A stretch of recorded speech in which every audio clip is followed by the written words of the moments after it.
লা লা লা লা লা লা। কি ব্যাপার খলিল খলিফা, তুমি কাজটা কি ঠিক করলা? কি হয়েছে সাইফুল সাহেব? আরে তোমার কবে শার্টটা বানিয়ে দিয়ে দিছি, এখনো হয় নাই? তোমার শার্ট তো হয়ে গেছে, দোকানে যেয়ে সময় করে নিয়ে এসো একদিন। আরে সেদিন গেছিলাম, তোমারই তো পেলাম না দোকানে। আরে তোমার কর্মচারী গেলাম শার্টটা দিতে, সে বললো শার্টটা হয় নাই। শুক্রবার দিন আমার গুরুত্বপূর্ণ একটা অনুষ্ঠান। সমস্যা নাই সাইফুল সাহেব, আজকে বিকালে যাইয়া লই আইসেন, শার্টটা হয়ে যাবো। আরে তুমি টিফিন ক্যারিয়ার নিয়ে কই চললা? মাদ্রাসায় যাইতেছি, পোলারে মাদ্রাসায় ভর্তি করেছি তো, তাই দুপুরের খাবারটা নিয়ে যেতেছি। মাদ্রাসায় ভর্তি করাইছো? মাদ্রাসায় ভর্তি করামো তো কই করামো, বর্তমান শিক্ষার যে অবস্থা। শিক্ষার অবস্থায় তোমার আবার কি করলো? দেখো সাইফুল সাহেব, এই বিষয়ে তোমার সাথে আমি পরে আলোচনা করুম। আমার আবার মাদ্রাসায় দেরি হয়ে যাইতেছে, আমি তাহলে যাই। খলিফার আবার কি হইলো?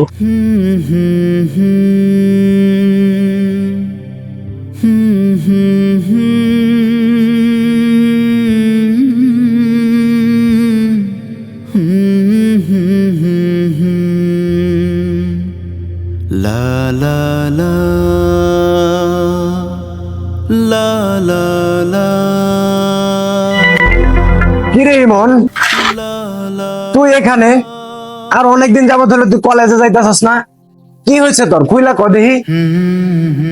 বুঝতে ফয়সাল, কলেজ তো আমাদের জন্য না, কলেজ তোদের জন্য।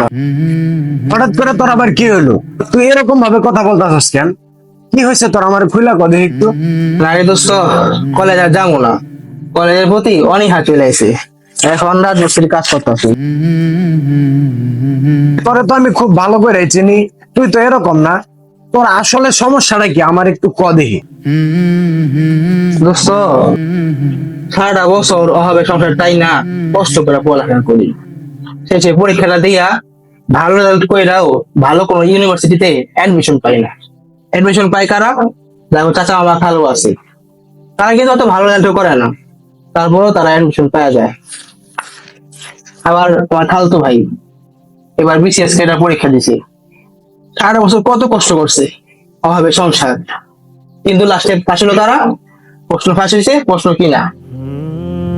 এজন্যই কলেজের প্রতি অনীহা চলে আসে। আবার দেখো চাকরির ক্ষেত্রে যাদের কোঠা আছে তার সহজে চাকরিতে নিয়োগ পাওয়া যায়, কিন্তু যারা জনসাধারণ মানুষ আছে তাদের কি হইব? তারা তো মুক্তিযোদ্ধার ছেলেও না আর মুক্তিযোদ্ধার নাতিও না, তাদের কি হইব? এই জন্য দোস্ত, এই শিক্ষা ব্যবস্থার প্রতি আমার অনীহা চলে আসছে। এই জন্য রাজনীতি কাজ করি। ও এই ব্যাপার, তাহলে থাক বন্ধু, আমি আজকে তাহলে যাই। এই যে খলিল খলিফা, তোমার হাতে কিন্তু জাদু আছে। তুমি শার্টটা যে বানাইছো খুব চমৎকার হয়েছে। আর সকালে জানি তুমি কি বলতাছিলা শিক্ষা ব্যবস্থা নিয়া? সাইফুল সাহেব, বর্তমানের শিক্ষা ব্যবস্থা আগের মতো নাই। যোগ্য স্থানে অযোগ্য লোক বসে। আমি আমার পোলারে মাদ্রাসায় দিয়ে অনেক শান্তিতে আছি। পোলায় আমার আলেম হইব, হাত তুলে দোয়া করব, দুর্নীতি তো অন্তত করবো না, মহিলা গেলে অন্তত জানাজাটা তো দিতে পারবো। এতেই আমি অনেক খুশি। খলিল খলিফা, তুমি কথাটা কিন্তু ঠিক কইলা না। সমাজে চলতে গেলে সবকিছু দরকার আছে। হ্যাঁ, ডাক্তার ইঞ্জিনিয়ার যদি না থাকে তোমার অসুখ হলে কই যাইবা, কই দিয়ে রইবা? তাই সবারই দরকার আছে। সাইফুল সাহেব, তুমি এইগুলা কই আমার নড়িতে পারবে না। আমি আমার পোলারে মাদ্রাসায় পড়াবো, কারণ বর্তমান শিক্ষা ব্যবস্থা আমার কাছে আর ভালো লাগে না। আসলে তুমি বেশি বোঝো।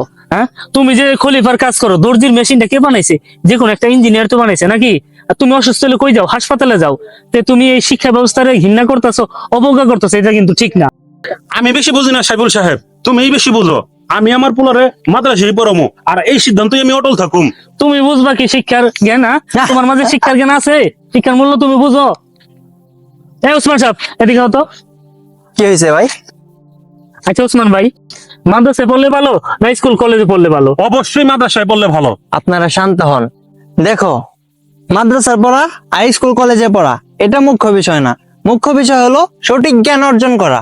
দেখো ভাই, মাদ্রাসায় পড়ে এলেম অর্জন করা যায়, আলেম হওয়া যায়, কিন্তু স্কুল কলেজে পড়েও আল্লাহ তাআলার ইবাদত করা যায়। দেখেন ভাই, আপনারা ভুল বুঝবেন না। দুনিয়াবি সব কাজই করা যাবে, কিন্তু ইসলামিক নির্দেশ অনুযায়ী। আশা করি আপনাদের আমি বুঝাইতে পারছি। আপনারা মীমাংসা করে নেন। আমি যাই। হ্যাঁ হ্যাঁ ভাই, আমরা বুঝতে পারছি। আচ্ছা ভাই, ঠিক আছে ভাই, চলো চলো চলো। চলো। সুপ্রিয় দর্শক মন্ডলী, আমরা সেই কাঙ্ক্ষিত লোককে খুঁজে পেয়েছি যিনি কিনা পশু ভাষার সাথে জড়িত এবং পশু ফাঁস করে তিনি কত টাকা ইনকাম করেছেন এবং এই জায়গা থেকে কি করেন আমাদের দর্শকের অনেক জানার ইচ্ছা। তো আমরা তাকে জিজ্ঞেস করবো, মিস্টার আবেদ আলী, আপনাকে গাড়ি চালাচ্ছিলেন কিন্তু পশু ফাঁস করে আপনি অনেক টাকা মালিক হয়েছেন এবং এই টাকা আপনি কোন রাস্তায় ব্যয় করেছেন? আলহামদুলিল্লাহ, এটাকে আমি আল্লাহ রাস্তায় ব্যয় করছি। ও তাহলে তো আপনার জন্য